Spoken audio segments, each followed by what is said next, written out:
Episode शुरू होता है चर्च में, जहां मैंगवो सिन अपने भगवान से माफी मांग रहा होता है। तभी वहां यूनवो आ जाता है और वो कहता है कि तुम एक प्रीस्ट हो और तुम कैसे एक लड़की के लिए अपना सब कुछ छोड़कर जा सकते हो, जिस पर वो कहता है कि वो लड़की ही मेरे लिए सब कुछ है। यूनवो चिल्लाने लगता है और डायरेक्टर कट कहता है। तभी हमें पता चलता है कि ये डियर डेटी ड्रामा का शूट चल रहा था। डायरेक्टर यूनवो से कहता है कि तुम कुछ ज्यादा ही अग्रेसिव होकर एक्टिंग कर रहे हो, जाओ कुछ देर बाहर जाकर रिलैक्स हो जाओ, फिर हम शूटिंग कंटिन्यू करते हैं। और यूनवो बाहर चला जाता है। वो एक बेंच पर बैठा होता है। तभी वहाँ सागामजे आता है और उसे कहता है कि तुम इतने उदास क्यों हो। उसे देखकर यूनवो कहता है कि तुम हमेशा अचानक आकर मुझे क्यों डरा देते हो। सागामजे उसे पूछता है कि क्या कुछ हुआ है। तब यूनवो उसे ड्रामे का प्लॉट पूछता है। सागामजे उसे बताता है कि इसमें एक प्रीस्ट को एक फेमस एक्ट्रेस से प्यार होता है और उसके बाद वो उसके लिए प्रीस्ट का जॉब छोड़ देता है, लेकिन फिर वो लड़की उसे धोखा देती है और फिर वो प्रीस्ट अपनी मेहनत से फेमस हो जाता है और उस लड़की से रिवेंज लेता है, जिसके बाद वो दोनों फिर एक साथ हो जाते हैं।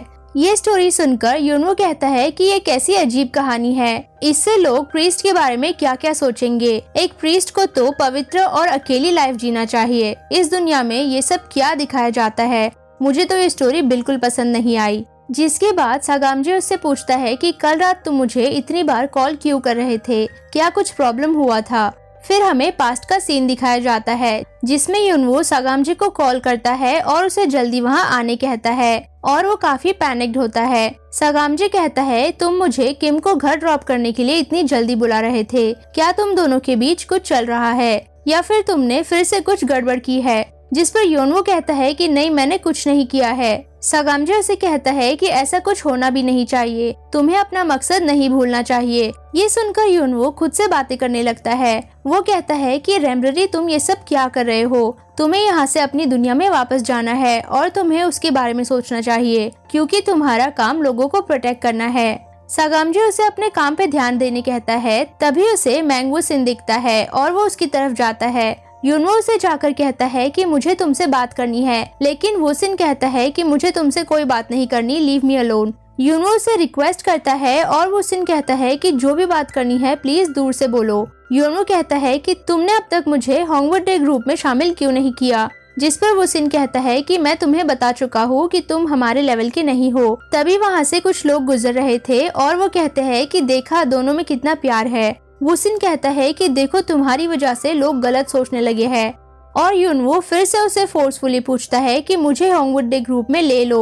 और मैंगवो सिन हार मानकर कहता है कि देखो मैं तुम्हें ग्रुप में शामिल नहीं कर सकता, लेकिन उसका तरीका बता सकता हूँ जिससे तुम होंगवुड डे ग्रुप में शामिल हो सकते हो। यूनवो ध्यान से उसकी बात सुनता है और वो सिन उसे बताता है कि होंगवुड डे का एक मास्टर है और जब वो तुम्हें नोटिस करेंगे तभी वो तुम्हें अप्रोच करेंगे। यूनवो कहता है कि मुझे इसके लिए क्या करना होगा और वो सिन उसे बताता है कि तुम्हें ज्यादा से ज्यादा मीडिया पर अपीयर होना होगा, लेकिन अच्छे कारण की वजह से, ना कि किसी स्कैंडल के चलते। जब तुम्हारा नाम टॉप 5 ऑनलाइन सर्च में आ जाएगा तब मास्टर खुद तुम्हें कांटेक्ट करेंगे। फिर वो वहाँ से जाने लगता है। तभी यूनवो उसे रोकते हुए कहता है कि अगर मैं आपके साथ रहूं तब भी मेरा नाम सर्च लिस्ट में आ जाएगा। जिस पर वो सिन कहता है कि तुम प्लीज मुझसे दूर रहो और मेरे आसपास भी मत दिखना। इसके बाद यूनवो को किम की याद आती है और वो सोचता है कि उसे तो पक्का पता होगा कि फेमस कैसे हुआ जाता है। इसके बाद हम किम को देखते हैं जो कि सुंजा को कुछ फाइल्स देती है जिसमें वाइल्ड एनिमल्स को मिले ऑफर्स थे और नए सॉन्ग में कौन सा पार्ट किसको असाइन करना है उसके बारे में लिखा था। किम कहती है कि बाकी सब डिटेल्स मैंने आपको ईमेल कर दी है। तभी सुंजा उसे बताती है कि आरयू एंटरटेनमेंट हमारे साथ काम करना चाहते हैं और उनके साथ मीटिंग तुम करोगी, जिस पर किम खुशी से हाँ कहकर वहाँ से चली जाती है। उसके जाते ही सुंजा कहती है कि ये आज इतना हार्ड वर्क क्यों कर रही है, कहीं इसे पता तो नहीं चल गया कि ये सैलरी नेगोशिएशन का सीजन है। फिर हम किम को देखते हैं जो लिजरी के बारे में चेक करती है। लिजरी के बारे में कोई भी खराब न्यूज नहीं होती और ये देखकर वो खुश होती है। फिर वो लिजरी को मैसेज करने लगती है, लेकिन फिर कुछ सोचते हुए फोन को वापस अंदर रख देती है। हम यूनवो को देखते हैं जो ऑफिस आता है और तभी उसे किम दिखती है। वो अपना मुंह छुपा लेता है और किम उसे पूछती है कि ये तुम क्या कर रहे हो और मुझे तुम ऐसे क्यों घूर रहे हो, क्या तुम्हें कुछ कहना है। फिर वो उसे बाद में रिकॉर्डिंग स्टूडियो में जाने कहती है क्योंकि आज वो उनके साथ नहीं होगी और वो वहाँ से चली जाती है। सीन शिफ्ट होता है रिकॉर्डिंग स्टूडियो में जहाँ सॉन्ग की प्रैक्टिस हो रही थी।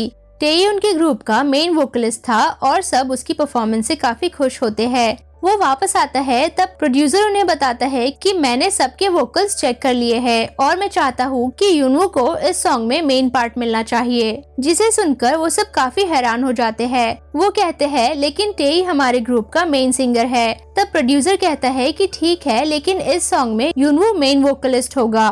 तब वो सब कहते हैं कि लेकिन यूनवो तो हमारा रैपर है।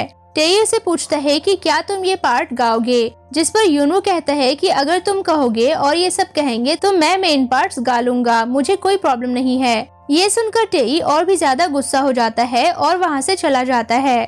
जियोंगसो उसे समझाने की कोशिश करता है लेकिन वो बहुत गुस्से में था।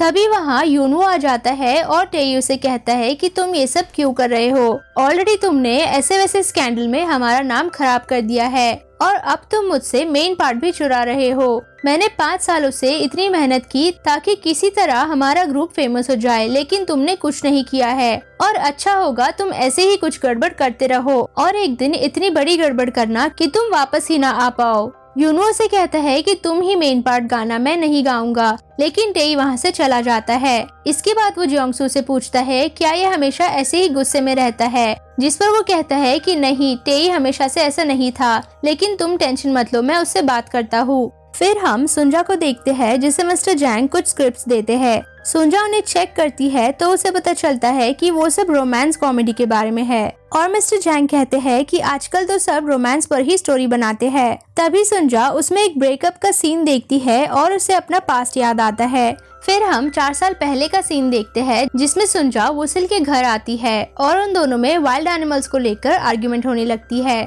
क्योंकि वुसिल कहता है कि वो सब टैलेंटलेस है और उन्हें गाना गाना नहीं आता। फिर सुंजा काफी नाराज होती है और वो कहती है कि तुम मेरे बच्चों के बारे में ऐसी बातें कैसे कर सकते हो।